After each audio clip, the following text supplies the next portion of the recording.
today. Again, so many different updates. So much is going on in Cleveland. But we definitely want to, before you leave, find out the latest on, well, the Rice family wants a special prosecutor. Can you kind of explain what's going on there? And if they're not charged, will there be some, will you guys, as far as on the administrative side, look at that they follow right procedures and moving forward? Well, if I can take a little time to give some background. When the incident happened, eventually we sent it to the county sheriff's office to investigate the incident. One of the complaints that we hear all the time is, how can the police investigate themselves? Mm-hmm. So we had it sent to the county sheriff's office, and the county sheriff's office investigated, and they sent the file to the county prosecutor's office. Now, when the county prosecutor got the file, he has several options he can, at his disposal. Ultimately, the question is, will he convene a grand jury to look at the evidence as presented to him to see if there's probable cause to indict the police officers for the killing of Tamir Rice? Mm-hmm. That's ultimately. What happened is the prosecutor determined that he wanted something in addition to what the county sheriff gave him in terms of investigative file. Mm-hmm. So he had a couple of consultants come in, and the consultants looked at what the county sheriff did, and I guess they asked additional questions and stuff, and they drew a conclusion, and they presented their findings to the county prosecutor. Mm-hmm. He at that time made a decision, rather than taking it to the grand jury, which would be, in my opinion, the correct process, to take all this information to the grand jury and let the grand jury decide if, in fact, there's probable cause to indict the police officers. Mm-hmm. He released the reports ahead of the grand jury, and the reports are basically saying that there's no criminal legal wrongdoing that they found.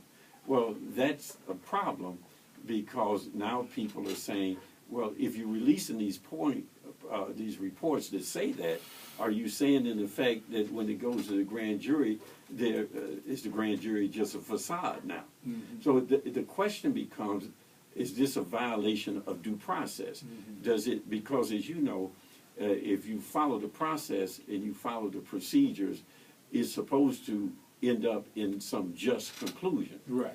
But if you take that by doing something, then the people will never believe that process has been fair. And then you swing. That's right. It's the same. It's the same issue I raised when Attorney General DeWine released the same type of information, or information that should not have been released on the East Cleveland shooting. That he tainted the process of due process, so no matter what happened, you people are going to believe that it wasn't fair, it wasn't just. So what is happening today is, or on Friday, is the Rice family is holding a press conference and asking that county prosecutor, I guess, recuse himself and appoint a special prosecutor to oversee this, because they believe that the process has been tainted and that there is no way in which justice can prevail because of that tainting of the process. Wow. Now, once the this criminal side is over with, right, then what we as a city will do is we will look at the officer's behavior, not only the officer who was the one who was driving. Well, that's what I'm saying. Okay. Not only the officer who did the shooting, but his training officer who was driving at that time. We will gather all the information that the sheriff has compiled. We'll look at the consultant reports and whatever our own information is, and then we'll hold a hearing, a due process hearing, to determine if, in fact, these officers in any way violated any policy, general police orders, tactics, and those things, and then we will discipline accordingly. And that could range from something in their file to termination. Now, before we go, Chief, what is the process on the officer? was he from Independence, or he used to work at Independence, correct? Correct, that's correct. So He worked a short time in Independence, and then he applied for us while he was in Independence. And what basically happened in that scenario, Sam, is that our background investigation prior to hiring wasn't complete to our satisfaction. Okay. And the people responsible for that have been disciplined already. Mhm. And we have changed our process to make sure that we see all the records involved with a potential hire, especially a former law enforcement officer, before we actually do that hiring. Right, all right, 'cause I had to ask that question. That was a question everyone wanted to know. Well, how did he's fired from Independence, and what is it, 7, 8 cops? And then he gets hired. Right, for well, the he city. wasn't actually fired from Independence, he left Independence. Oh, right. And he wasn't, he didn't leave Independence according to them for any, Wrongdoing. at that time.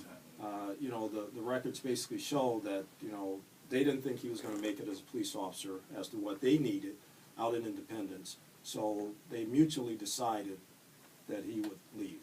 So he left Independence. Right. And the chief's point that now we have changed our process and procedures in order to be able to gather and glean that kind of information before the hiring process begins or the academy. Whereas before, that kind of information would not have come forward in the whole process. Right. Or it comes forward at a time past the point where you got hired. And this is part of the process with the Justice Department, correct?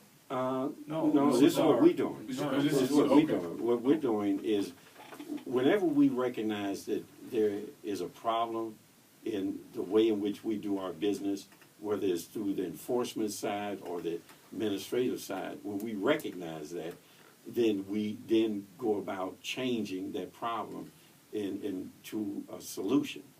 And that's what the chief described. Once we recognize after the fact that this occurred, and the reason why it occurred was because we didn't do this at this particular time or that at that particular time, then we changed the process to ensure that the likelihood of us hiring somebody that we may not have hired doesn't happen again.